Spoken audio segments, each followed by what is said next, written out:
let's not have jealousy. Okay. Why? Well, why do you look better than me? Before the cameras were rolling, Renae was like, I don't understand why you look better than me. Whoa. Rick was helping us set cameras and you pop. I think I'm not wearing the right color or something. I have a tan, that's why. I don't think this color looks good on me on camera. Oh no, you look beautiful as always. How are you? Thank you. I'm good. I feel like a little out of sorts. I feel like when we sat down, I was like, oh wait, what are we going to talk about? What did we do the last week? Where were we? I don't know. Do you feel that or just me? No, I mean, I don't know. I think we always find something to talk about. I have no doubt we will find something to talk about. I just mean, I'm like, what? I had to kind of take No, I went to Albany Friday and Saturday. That's where you were. And then I got to tell you, well, first, Aztec Chevrolet, thank you so much, guys, for the continued support. Please, please, please give Aztec Chevrolet a chance. The number is right here. It's right there, or right here, or over here. Somewhere. Old Salt Coffee. You just want to show off your Trevino. What's this muscle called? Trevino 10 for Old Salt Coffee. Every bag of coffee that you buy gives us $1 for our veterans. Navy ran and operated by veterans. OldSaltCoffee.com. And then pick Cherries. And I have to address, people are like, oh my God, I love the app. Uh-huh. However, if you have an Android, there has been some little hiccups. But okay. I believe that those details are getting worked out as we speak. So don't give up on Pick Cherries if you have an Android. And if you have an Apple phone, don't act all superior. All right. There's a huge arrogance with these Apple phone people. Oh, no. I love my Google phone. Yeah, I know. I love my Android. But people, why is your text in blue? Right? They shit on you. That's the only thing is I hate that you can't like a text. But it's like, come on, Apple literally took advantage of you, got busted in court doing it, and then you came back. You're in an abusive relationship. You're in an abusive relationship. But we're working on the app. So I'm sorry, go ahead. So, yes, I was in Albany. Yeah, I forgot. I legit forgot that's where you were. I was in Albany, and I got it. So we're doing all these new markets. Mm-hmm. Markets that we haven't done before or haven't done in a million years, right? So had you ever been to Albany? I can't remember. Long time ago. Okay. Long time ago. I had gone to... pre-me or just before we got married? Before we got married. Okay. No, we might have been married. I mean, it was probably in 2016 maybe or 15. Anyway, you've been to that club before. Been to that club before. It is basically one of those in a mall clubs, which are very nice. Like Nyack, kind of? Kind of like Nyack. Yeah. Right? But very, very nice. Great staff, and we had some sold out shows and others did not sell out. But I got to tell you, the non-sold out shows have been so beneficial to me for writing material. Yeah? And I don't know what it is. Is it because the pressure's not on or I think something? so. I think that has something to do with it. Is that there's not so much of a pressure of... You're like, if I bomb, only 200 people saw. Right. So I don't know what it is. I'm just a little more relaxed or I've had a creative fart, if you will. Right? What does that mean? Well, I mean, I go through periods where I'm just like... Did you say a creative fart? Is that what you said? Okay. No, I go through moments where, gosh, I'm like, man, I got to write a new joke. I want something to happen, and I'm constantly thinking about new bits, constantly, and they're just not coming, or I'm not brave enough to walk on stage and talk about it, or I do try to talk about it and it doesn't go well within the first 5 seconds and then I bail, right? Yeah. So I don't know what but then I go through moments like right now where I'm like, holy moly, like I'm writing, right? Like I'm really, coming up with new material, new stories. So it's I'm not following. How is that similar to a fart? Well, sometimes you don't fart, and then when you fart, it's like, there it is, right? It came. The fart came. Rick, are you understanding his analogy? Well, people say brain fart, right? Yeah, no. Rick, don't help, okay? Like I had a brain fart. Yes, but a creative fart. Yes. Okay. I don't know. Hey, look, why are you making fun of me? No, because you're like having this very serious conversation. And like the whole time I'm thinking, wait, but how is this at all like a fart? Why did he call it a fart? Anywho, I have been very creative. And the people of Albany were so gracious and so great. And it's another thing that's really fun is, you know, when I do a new market like the Carolinas or Albany, you know, I'll walk on stage and go, how many people have seen me live? And it's really cool that very few.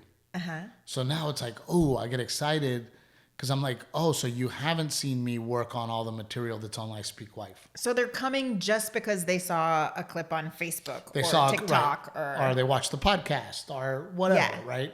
So that's also exciting for me too. Is like, ooh, you know, you guys have never seen me perform. So here's stuff that I know you've never heard because it's not out there. Yeah. Right. But then there's places like, you know, Houston or San Antonio or Chicago or, you know, where I've been touring, right? Where I've toured last year maybe, and I was working on that material that we then filmed for And I you have Speak people Wife, who come to see you every time you're there. which, oh my gosh, those are I love them, right? Yeah.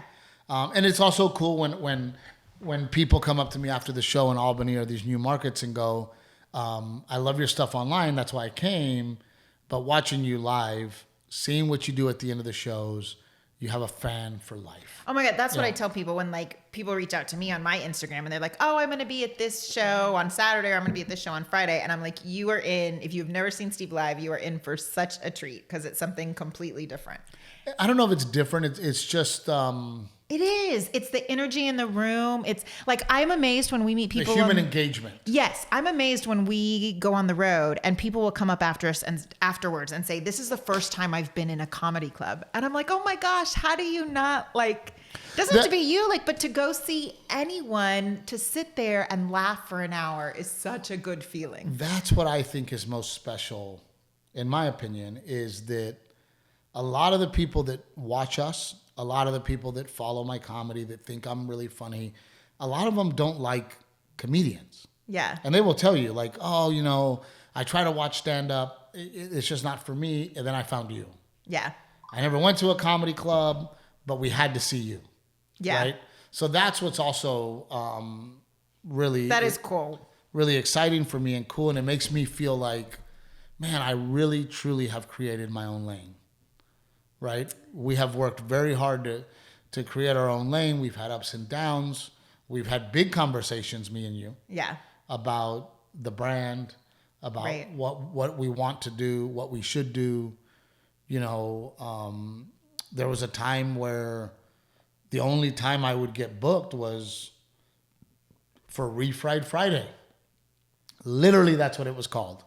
Refried Friday was the Latino night at the Improv. They wouldn't book me for anything else. And that was a stage you wanted to get on. Like, yeah, the Improv stage in Hollywood is a big deal. And then industry was there. And so it was like, how do I get seen? Monday had Mexican Monday, you know, so they would put me on that. And then, but then I would walk on stage and I wouldn't do your typical Mexican humor. And then people would come to, TV show people or movie people would come to the shows looking for a certain thing.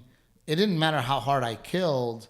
They didn't care because I wasn't doing the typical, what I like to call taco humor. So, you know, Renae and I came home one time frustrated, mad, in tears. And Renae goes, do you? Let's just keep doing what we're doing. And we decided to make that decision. So it is really cool now to be in Albany, New York, to have fans there that understand truly what I do and how I do it. We stuck to our guns. Well, and to get to a point where like now everyone says when they describe you, it's universally relatable. Like you are universally relatable regardless of ethnicity. And that was always the goal. Yeah. And I encourage people to stick to their guns and stick to their heart and their gut, you know, because my gut always told me I have to be myself. One day it'll pay the bills. Well, yeah, and one day it will pay the bills, and I have to be this little boy from Gregory, Portland, Texas, who grew up very Americana, very Texas, very, you know, I tell people all the time, if you've seen the movie Varsity Blues, that's exactly how I grew up. Yeah. You know, so, you know, I remember this comedian that I was opening for, and he was like, "Why do you wear cowboy boots?" And I go, "Well, every man, including my dad, where I come from, that's what they wore. If my dad was going to a wedding, he wore cowboy boots. If he was going to work, he wore work boots. Yeah. All the other men that were at that wedding were wearing cowboy boots. Yeah. It was in our culture. It is who we are. So I would wear the cowboy boots and the jeans and the T-shirt. And I remember this comedian that I was opening for, he goes, my wife's going to take you shopping. You can't wear this anymore. Yeah. It's ridiculous. You know, and I'm like, well, okay. I was young, you know, all right. And I remember this comedian's wife taking me shopping, and she bought me all this like these like stretchy Kenneth Cole slacks, and you know this. I was waiting to see what brands you came up with, if you even knew. I remember very specifically, and then these like leather Kenneth Cole shoes and like a stretchy shirt, you know. And I remember going on stage that night for it was first show Friday. I ate shit. Because you felt so uncomfortable. I had the worst set of my entire life, which I never had bad sets. It was the worst set of my entire life. I go, I'm running to the hotel. I'm going to burn this shit, and I'm putting my boots back on. Yeah. But that was one of those moments that I was like, okay, well, I'll try. Yeah. You know? And then I found myself at the Comedy Store, and 90% of the comics there were all about the sneakers. Yeah. You know, and I would look at these guys. I'm like, you're dressed like a fucking 15-year-old. You know, and it just wasn't me. So I stuck to I've stuck to the plan as to who I am. Yeah. And it has been working. It just makes me laugh because even like now when we travel, Garrett, when he goes on, his show clothes are his jeans and his boots. And if I don't pack the boots, Mom, you didn't pack my boots. I gotta go on stage. You know, but I also look at what I do too as I'm going to work. This is my job. Yeah. And my dad, as a welder, as a pipe fitter, wore boots to work. And, you know, I kind of do it as an homage to, I'm still going to work. Yes, what I do is very white collar. Yes, what I do is not dirty. It's not outside. Well, it's dirty in a different way. Well, yeah, it's dirty in a very different way. But, you know, I don't know how we ended up here, but I'm so happy that these people come to the show. They know exactly what they're getting and they want it. Yeah. You know, and to me, that's been really, really special. So, did some new stuff come out of the Albany show? I don't know. It's a 512 number. Should I answer it? Yeah, you better. Okay. I love how Renae has a phone voice. Like Renae could be so mad at me and so pissed off. And then all of a sudden, oh, hey. Well, I'm not going to take it out on them. I'm going to reserve that specifically for you. All I'm saying is I would like you to treat me the way you treat perfect strangers. Which leads to... She wasn't a perfect stranger. Which leads to, you know, the topic that I had in my head is... So we put out a video yesterday, I think, that's doing very well. I get excited. I get so excited. Oh my God, Steve was in bed last night and he's refreshing. He's like, look at that video. See how many views it has? Okay, refresh. Look how many it has now. 1,000 more. And then, okay, I refreshed it. Look how many it is now. It's still so, I mean, it's so exciting to me. It's really cute to see you. Yes, you still get very excited. It's very exciting about to me. All of it. But the bit was about going on vacation and how you're on vacation and I am the cabana boy. Yes. Right? Yes. And then, of course, I scrolled through the comments because I care about people. And Tell me, please. Tell me. What did they say about you and what did they say about me? Nothing. Well, I find it so interesting. Sometimes you get these comments of people are like, this is exactly why I stay single. Oh. Right? Mm-hmm. This is exactly why I don't have a wife. This is exactly why I'm not going to have a wife because I'm not putting up with that bullshit. Right? And then you get other comments of women that are like, well, of course you're the cabana boy because Renae planned it, Renae scheduled it, Renae, you know, got the kids ready, right? Right. The whole thing. But you know, and it is one of those things where if Tread lightly. It's Mother's Day on Sunday, Steve. You didn't even bring the flowers. I did. They're right there. I got her flowers. There they are. But there is one of those things where, number one, if you're not married, it's funny to you, but it's hard to understand. Yes. Right? Yeah. Number one. And then number two, yes, here I am on stage talking about how you're wearing me the fuck out. Uh-huh. But there's so many great things to marriage. Yeah, like vacation sex. Oh, okay. We're going to go there? I mean, well, that was the first thing I thought of, is like, this guy who's single doesn't realize, like, there are some perks to vacations. I remember, we're always with a bunch of couples in Vegas, and we're walking through, and I remember this one kid, he was probably 20, drunk from the pool. And he's like, who brings their wife to fucking Vegas, bro? And it's funny because you look at him, you go, you don't get it. Yeah. Right? You don't get it. Yeah. I bring my wife to Vegas because me and my wife have a lot of fun. Because me and my wife love being together, because me and my wife enjoy being together. Yeah. And when you hear comments like, it's the same thing with kids, right? You truly do not understand what it feels like to have a kid until you have a kid. It's the way people always say, like, motherhood is the hardest but most rewarding job. Yes. Like, it's hard to wrap your brain around that unless you live it. Yeah. And it's like, me and Rick can bitch about our kids. We both have kids because there's an underlining, we know all the great things about it. Right. Right. And you can't really talk to somebody that doesn't have kids. And even the people that are the worst but I have a dog. I get it. And I'm like, you don't fucking get it. No, I remember before. You can leave your dog in your house by itself with a bowl of food and fucking water. I'm not leaving Delilah in the house by herself with a bowl of food and water. Oh my God. Like, you don't fucking get it. And you don't have to teach your dog how to be a good person outside of that. That's the freaking hard part. That's the hard part. It's easy to teach them not to chew on shoes. But it's like, when I didn't have kids and somebody would be like, you want to see pictures of my kid? And I'd be like, fuck, no, I don't. No, I don't want to see your kid. No, but before we had kids, someone told me, they go, Renae, one day you will understand, having a child is like having your heart beat outside your body. And I thought that was such a great, beautiful way to put it. And then once I had kids, I was like, oh yeah, that's what that feeling is. Well, and now if I'm so excited for my younger friends who are having kids, right? And then I go, hey, can you show me a picture of your kids? And they yeah, let me show you. And you do it because I know how excited you are to show the pictures of your kids. Yeah. Yeah. I'm not going to name any names, but there was a comedian that I toured with, and one of his jokes was, people say that having a kid is a miracle. And he goes, that's bullshit. I've never been driving to work and thought to myself, look at all these fucking miracles on the road, right? And I remember telling him, I'm like, you can do that joke. Go ahead.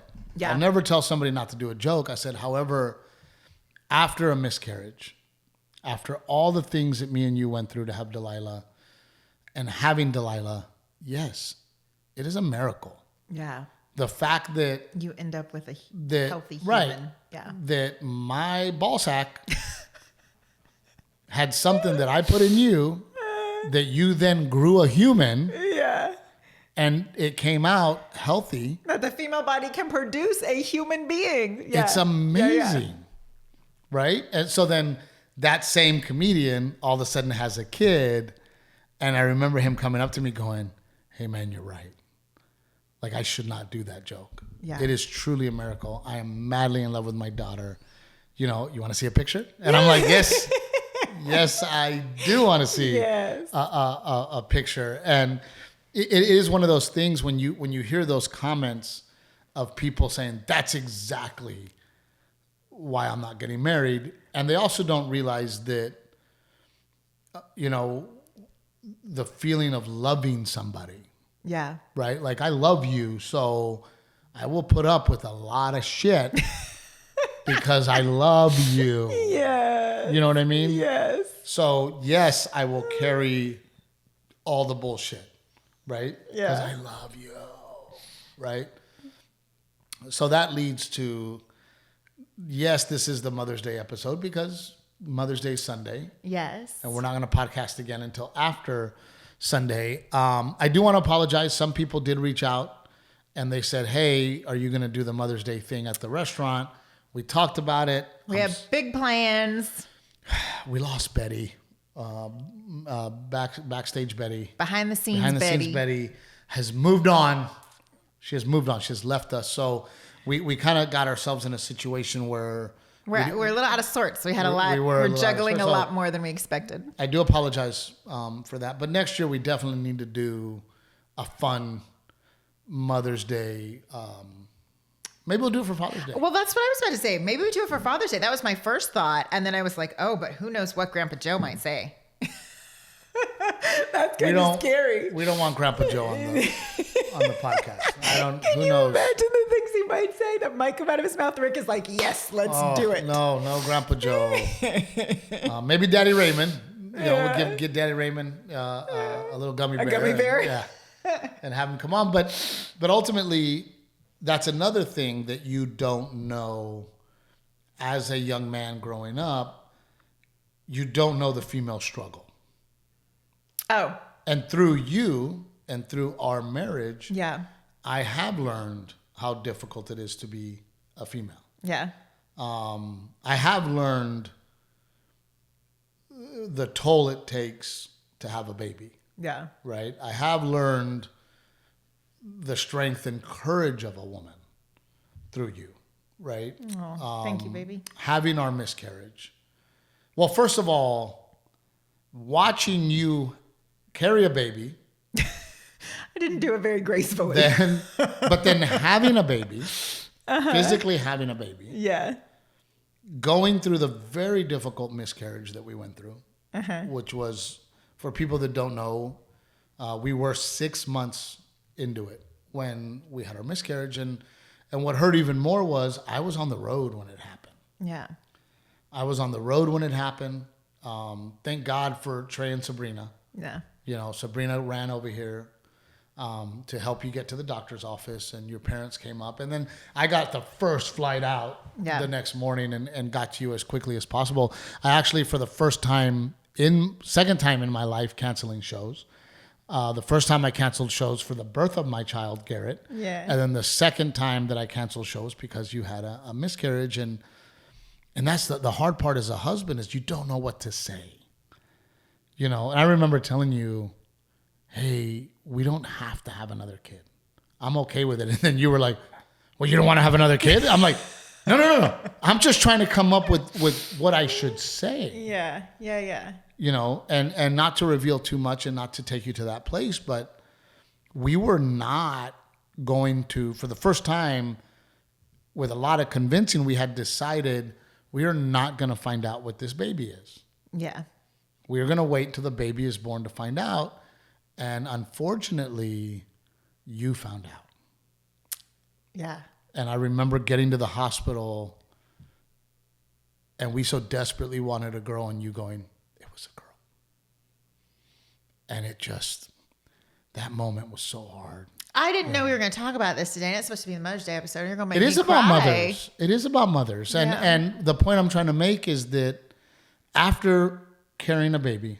Yeah. After having a baby. Yes. After then carrying a baby for 6 months and losing that baby, you having the courage and the strength to go, let's try again. Yeah. To me, that's what makes mothers so strong, right? Is the ability and the strength to keep moving forward in a situation like that. And then for us to find out how many people had gone through how many women had gone through. Yeah, it's super common. And as a husband, you're like, man, I don't know what to do or what to say. And then we're trying to get pregnant with Delilah. And then all of a sudden, and watching you gather yourself, watching you be tough, watching you be strong, all of a sudden, all of your girlfriends are having baby showers. And we can't get pregnant. and we've lost a baby, and you going, I got to go to this baby shower. I got to put a smile on my face. I got to be happy for my friends. I was going to say, but you are happy for your friends. And it's what you said. You realize like it's such a miracle and a blessing. And, and then you have friends, you have a couple friends who are diabetic, right? Mm-hmm. And the things that they have had to go through. We have a friend that has had multiple miscarriages. Yeah. And that's the hard part is like, man, I really want to get excited that we're pregnant, but I don't want to get too excited because it could be devastating again. Yeah. So the fact that and that's another thing, as a young man, you don't realize what a woman goes through. Yeah. Right? What a mom goes through. The fact that your hormones are constantly out of whack. Yeah. Right? The fact that... Oh, and then after you have a miscarriage, your body doesn't know what the hell's going on. Yep. That's even worse. You have to recover. Yeah. Right? What it does to your teeth. Yeah. What it does to your body. What it does to, the ability to go back and recover. Yeah. Not to mention, again, another friend, I had no idea that this was even possible, where the abs... Oh, they separate. Your ab muscles separate. The ab muscles separate, and it's never going back. Mm-hmm. That's pretty common too. And you laugh because you look back and you hear, I remember my mom, do you know what I went through to have you? And you just be like, dude, chill the fuck out, man. Relax, right? But as you get older, you go, hey, man. Yeah. In order for Garrett and Delilah to be here, me and you went through a lot together. Yeah. So again, living it, truly understanding it. And then there's some men that they look at their wife after pregnancy and they go, I'm just not attracted to that person anymore. Right? So then women have to deal with that too. Yeah. Right? I personally have fallen more in love with you over time, watching you struggle, watching you be a good mom. This is the same girl. And that's why you're the cabana boy. That's the point. That, yes, my stand-up is a lot of, this is what she puts me through. Yeah. But at the same time, it's, hey, I want to take care of my wife. Yeah. I want to take care of the mother of my children, a good mother at that. Yeah. Right? I was bummed out that you're such a good mother. You freaking read the whole book to Garrett that they were supposed to read. I didn't get the ending. I wonder if that happens to other parents where, dude, Rick, Garrett brought this book that he had to read for school, and Renae and I had to read several chapters. Dude, I started fucking getting into the book. Has that ever happened to you guys, Gigi? Gigi left, but she is all about that, and she's a speed reader too. Me, I don't. I wait for the movie. Yeah.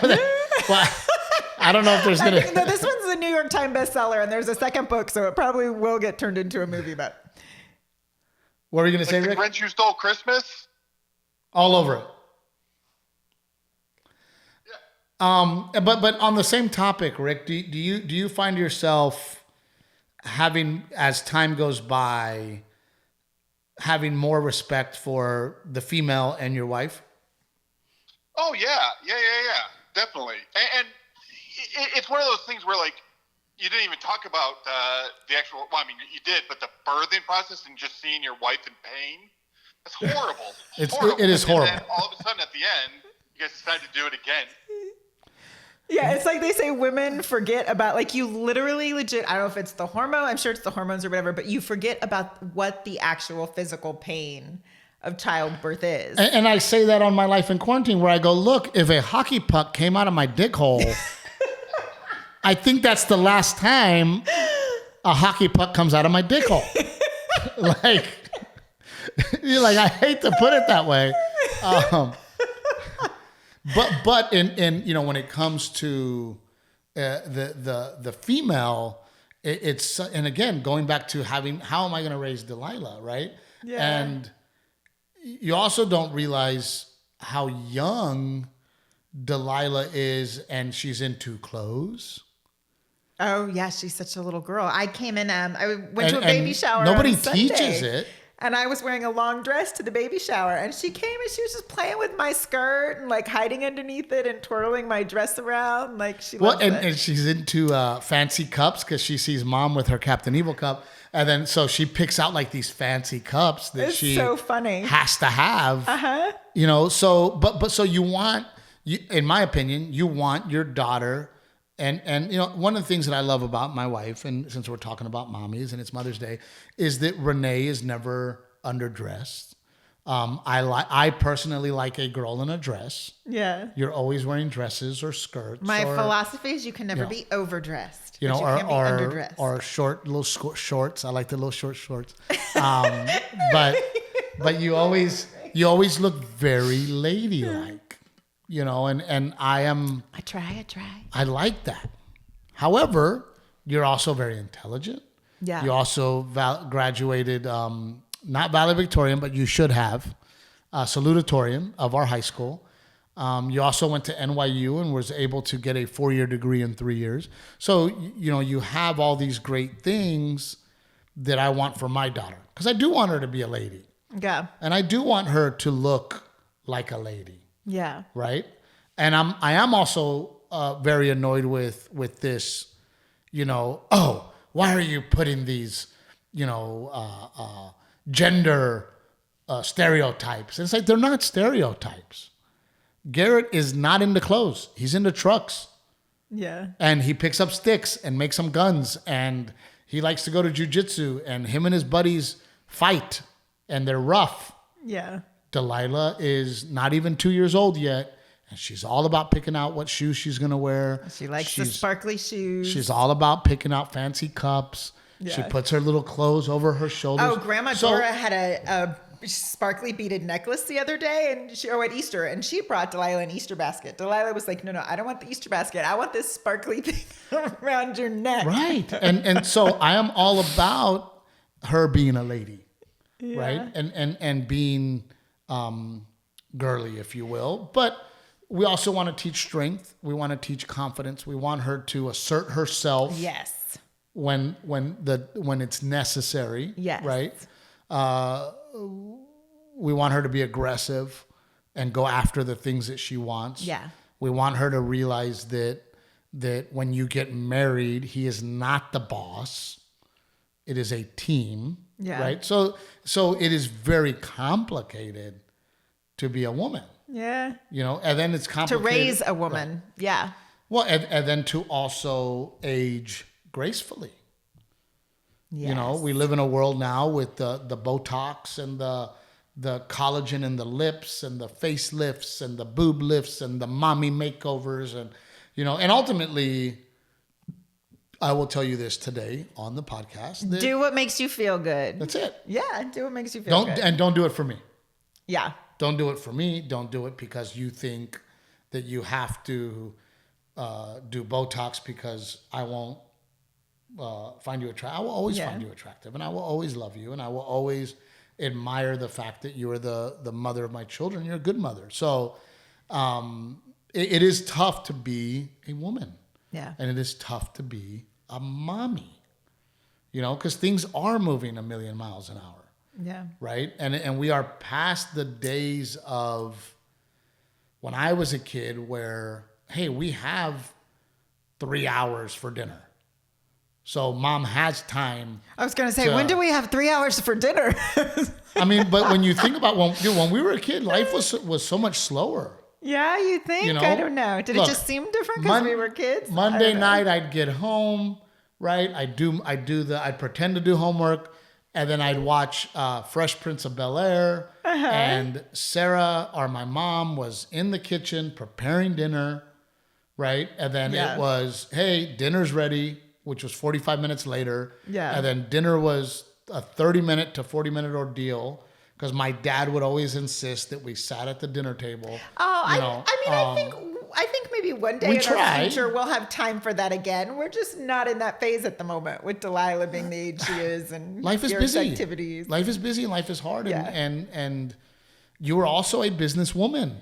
And you are also helping me run this business. And you are also, trying to also stay healthy. Okay, I love you. What do you want already? No, I'm just trying to have a good Mother's Day episode. I love you. I appreciate it. Thank you. That's it. I'm glad you noticed. I think that's all like women really want, right? Is like just notice the effort. Because I think a lot of times the things moms do don't get noticed all, you know. And I would agree with that. And I think that women also need to realize that, you know, maybe we didn't bring you flowers or maybe we didn't say thank you.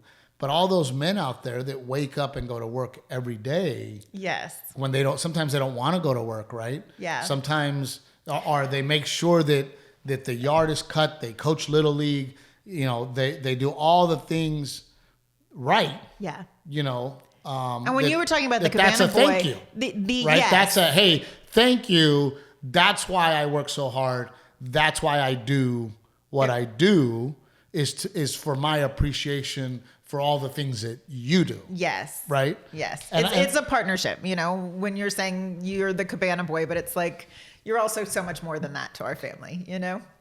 Well, and there is a, like you said, we just want you to notice. And it's like, no, I notice. And the way that I notice is, by always being accountable. Yeah. That's how I'm letting you know, hey, I appreciate you. And that's why I'm always accountable. Yeah. That's why I don't miss work. That's why I don't get drunk on stage.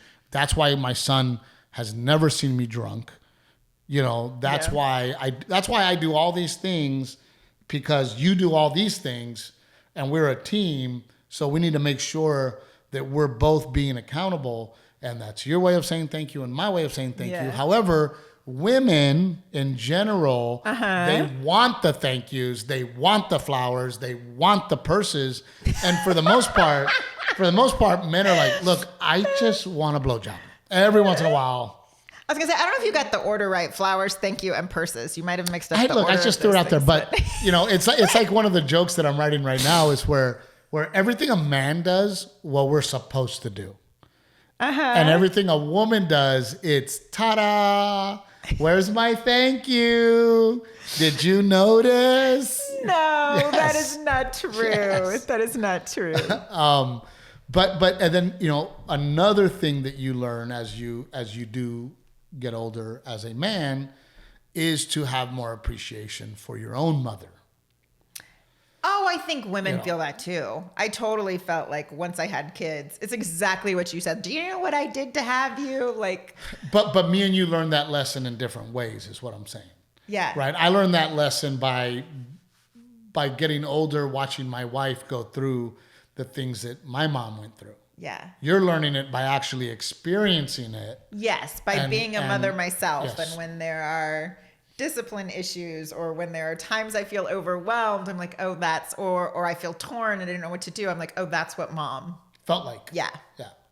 Or when you get emotional when you drop your kid off at kindergarten and you're like, oh my God, like he's growing up so fast, right? Yeah. But you know, talking about our mothers, I was very lucky, you know, and I know my mom listens to the podcast, and I only have one biological mother, and I love my mother, and Miss Dora is just an amazing woman, but I was also lucky to have my stepmom.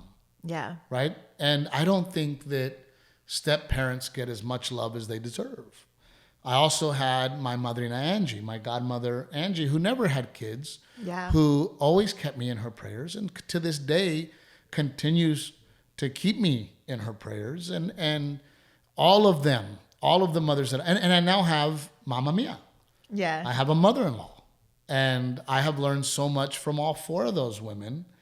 And you look at them, and they all have such different strengths. Yes, they all mother in different ways, and they're all so beautiful. Yeah. You know, mom comes over, and Miss Dora has the energy, right? And she wants to watch a good movie with Garrett, and she'll make popcorn, and she has she's become the bake lady. And she comes over with baked treats, and but mom has a lot of energy, and mom is funny, and Mom is all about, you want to go play putt-putt? Let's go. I want to go play miniature golf, Sarah is a very sweet, quiet, patient, she's always cleaning for her family. Yeah. Yeah, and Mom does too, but Sarah is always cleaning, taking care of things. She's very tender with the babies. Yes. She's very sweet with the babies. She's very patient, right? She doesn't get in the way, right? She's just a very quiet but loving, hardworking person. Yeah. And then your mother, I've learned so much from your mom with her patience. Your mom has a lot of patience. It's really cool to see. The other cool thing is to see your mom become a grandmother and what that is like. Yeah, that's really cool. And then you see your mom have these bursts of energy for her grandkids, right? We went to Sesame Place, and your mom was like, "I'm gonna ride that with Garrett." And I'm gonna ride that with Garrett, and you see this spark in her, and it's really cool to see because she's a grandma, she's willing to step out of her comfort zone, and that's very admirable to see in a person. You see this woman who your mom is very conservative, very quiet, very to herself. She doesn't dress flashy. She's a very simple woman, but and she's not a let's do this, let's do that, let's do this person. So to see her then go, yeah, I want to do that, but I want to do it with my grandkids. Yeah. Right. And I'm doing it because I want the memories with my grandkids. Yeah. Right. So to all of our mothers, yes. And we lost a very special I was going to mother, say, and to the people who don't have mothers or don't have a grandma, Mother's Day is hard too. Well, we always get all the moms a gift. Your mom, my mom, Mother Angie, Sarah, and your grandma Hilda was around, and she just passed, and there's another woman. It took me a second. I got really emotional when I went to go buy their gifts because we try to get them all the same thing, and I realized, I was like, wait, something's not right. Like I'm missing someone. Who am I forgetting? And I realized it's the first time I'm not getting grandma something, and it made me sad. But again, what a strong woman. Yeah. I enjoyed so much the time I got to get to know her. And not to mention, she was my mom's nurse. My mom would go to her doctor, and Hilda, my mom's also name is Dora Hilda. Hilda, Renee's grandmother, was my mom's nurse and stayed there till her 70s. Oh, yeah. Yeah. So I love talking to her. And I remember asking her, I said, do you have any regrets? I want to get to know people, and I will bug the shit out of people with questions and really get into deep stuff with people because I'm so very interested. Yeah. And not to sound morbid, but I was so very interested because I said, here's this woman, right, in the fourth quarter of her life. Yeah. Right? I want some perspective from her. Right? Yeah. So one of the questions I asked her was, any regrets? And she goes, I do. And she knew exactly. She didn't think about it. It was like an easy question for her to answer. She was, I should have been a doctor. She was, I could have done it. She was, but I didn't do it because I felt like I had a responsibility to my family. And she was, back then, women did not become doctors. Yeah. Right? So that takes us full circle to what we want for Delilah. Yeah. Right? For Delilah to believe that she can do anything that we always talk about that. Regardless of a girl or boy, whatever child it is, just the pure belief that anything is possible is so powerful. And nothing against male doctors. And I'm not saying that male doctors are bad, but to me, there is something really special about a female doctor. Yeah. There is something, a kinder, sweeter approach.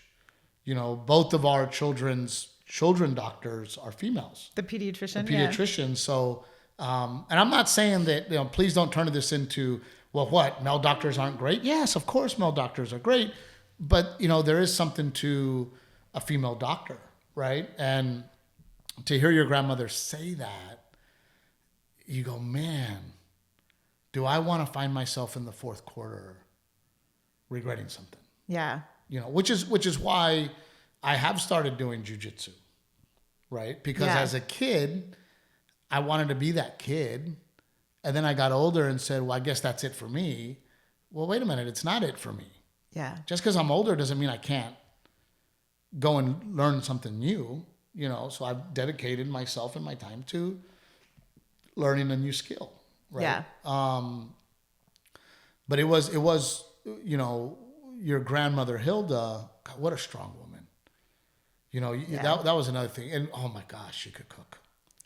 That woman would make sweet tea and taste like freaking candy. I tried to get her to teach me too. I'd go over to her house sometimes and she would show me how to make stuff, but it's just not my skill. She was like so good. Freaking sweet tea. And her pot roast was the best. I will miss her a lot. And I know that this Mother's Day, your dad's going to miss her a lot. Yeah. And knowing that a lot of people out there have lost their mothers. Yeah. My heart goes out to you. I do believe in a higher power, and I do believe that you will be with your mother again someday. Yeah. But in the meantime, continue to make her proud and be the best mother that you can be. And then real quick, to all the mothers out there, because it is Friday, Mother's Day will not be here till Sunday. Please understand that this man right here is not embarrassed to tell you that you are amazing and that you are great and you are strong. And I wish you a wonderful Mother's Day. And go buy yourself whatever you want. Yes. Go buy yourself whatever you want. Thank you for joining us again. Old Salt Coffee. Remember, Trevino 10. $1 goes to a veteran for every bag that you buy. Aztec Chevrolet in Beeville, Texas. Please, please, please give them a shot. Pick Cherries. All you Android people, do not give up on us. It's going to work. It's going to be great. I think it might already be working because I know that all the nerds over there are cranking at it. And by nerds, I mean Rick, are putting things together. So what a great episode. Happy Mother's Day to you all. Oh, happy Mother's Day. And to all the stepmamas, happy Mother's Day to you too. You deserve it. Thank you guys. Until next time. This is Steve. And Captain Evil. We love you guys.